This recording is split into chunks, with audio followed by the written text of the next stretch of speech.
Isang paalala, ang video na ito ay ayon lamang sa aking sariling pananaliksik. Hindi ko nais na pilitin ang sino man na maniwala sa videong inyong matutunghayan. Kung hindi kayo kumbinsido sa mga impormasyon at taliwas ang inyong paniniwala sa kaalamang aking ilalahad, maaari kayong gumawa ng sarili ninyong pagsisiyasat para sa inyong kakontentuhan. Ang videong ito ay gabay lamang sa mas malalim na kaalaman at pag-intindi at hindi gawa ng isang profesional. Naniniwala ako na malaya tayong magbigay ng opinyon at suhestyon bilang malayang mamamayan ng Pilipinas. Maraming salamat po. Superintendent Elio.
Imelda Remedios Visitacion Romualdez Marcos o mas kilala ng lahat bilang si Imelda Marcos.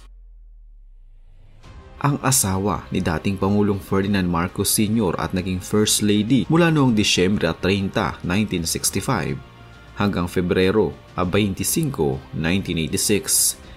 Isinilang noong 2 ng Hulyo 1929 sa Maynila. Imeldific. Sumikat ang salitang iyon noong kanyang kapanahunan na nangangahulugang marangya at labis-labis.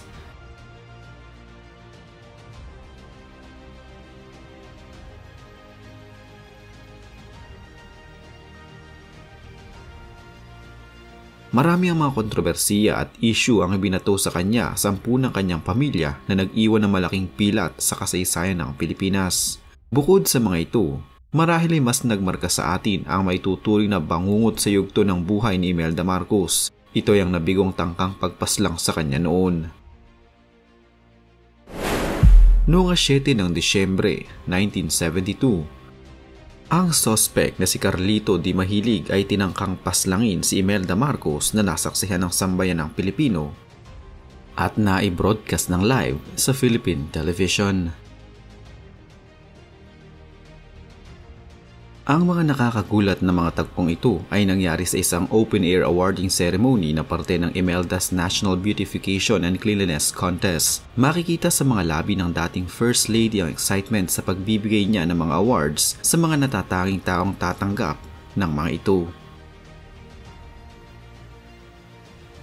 Wala siyang kaalam-alam na isa sa mga nasa pila na tatanggap ng parangal ay siya ding magbibigay pala ng nakapangingilabot na sorpresa sa unang ginang. Kasamang pumila sa mga tatanggap ng award noon ang kanyang mismong na si Carlito Di Mahilig.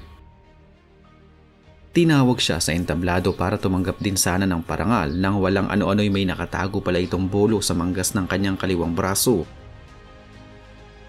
At agad na inundayan ng saksak ang dating unang ginang. Mabuti na lamang ay nasalag ito ni Imelda Marcos at mabilis niyang natakpan ng kanyang dibdib. Patuloy na iwinasiwas ng salarin ang kanyang bolo na animoy handang-handa siyang pumatay at mamatay. Nanlaban ito hanggang sa pagtulong-tulungan na ng mga pulis at saka binaril ng 2 beses sa bandang likuran na agad din itong ikinamatay. Agad namang isinugod sa pinakamalapit na ospital ang unang ginang sakay ng isang helicopter.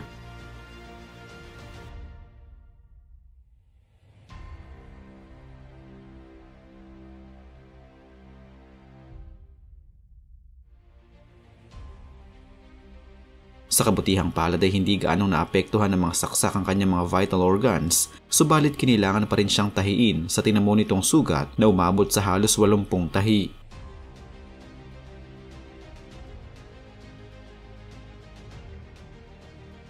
Ang nooy congressman na si Jose Aspitas at Linda Amor Robles na noon ay sekretary ng beautification campaign ay nagtamo din ng sugat at galos dahil sa kagagawa ng salarin.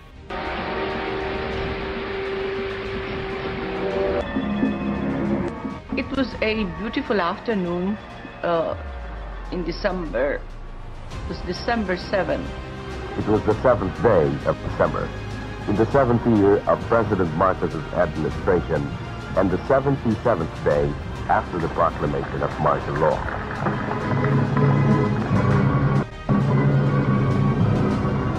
We are gathered here this afternoon to celebrate beauty and cleanliness.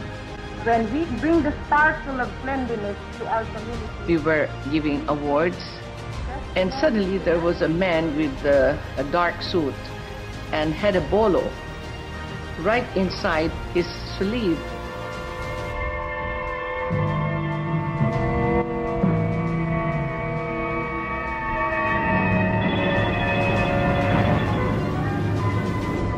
That fraction of a second, oh God, I said, if there's somebody who's going to kill me, why do they have to, Lord, why is it to be a bolo that is so ugly? It should have been such I wish they put some kind of a yellow ribbon or some kind of a nice thing with this kind of an ugly instrument. Why such an ugly instrument to kill me? I said, anyway, I was still joking at that point.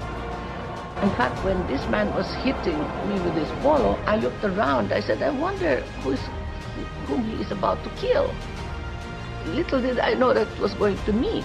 He came in and closer until, it's me.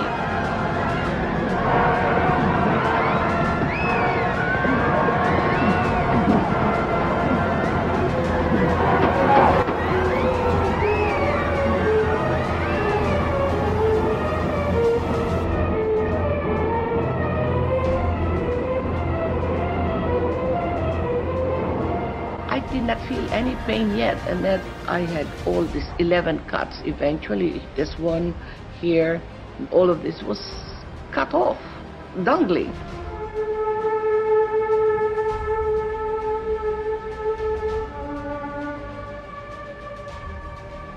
I was going to have plastic surgery so that the scars would not show. And Mark said, no, don't touch it, don't. Inilahad ng dating unang ginang pangyayari sa isang interview sa kanya at pabiro pa niyang sinabi na kung bakit ang gagamiting bolo sa kanya ay napakapangit. Hindi man lamang umano nagabala ang killer na lagyan na ito ng ribbon at pagandahin. Ayon naman sa ilang mga bumabatiko sa rehimeng Marcos noon, ito umano ay palabas lamang ng unang pamilya upang makahikayat ng maraming simpatsya.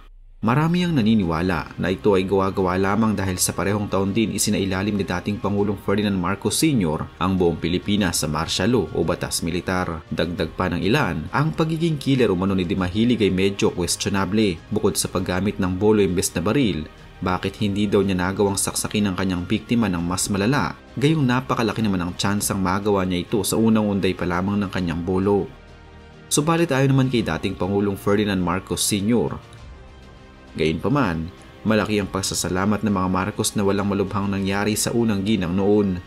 Malaki din ang pasasalamat ni Imelda Marcos dahil ang kanyang buhay ngayon ay maituturing na niyang pangalawang tsansa. Unite to ensure the predominance of one race, be it black or white or yellow or brown.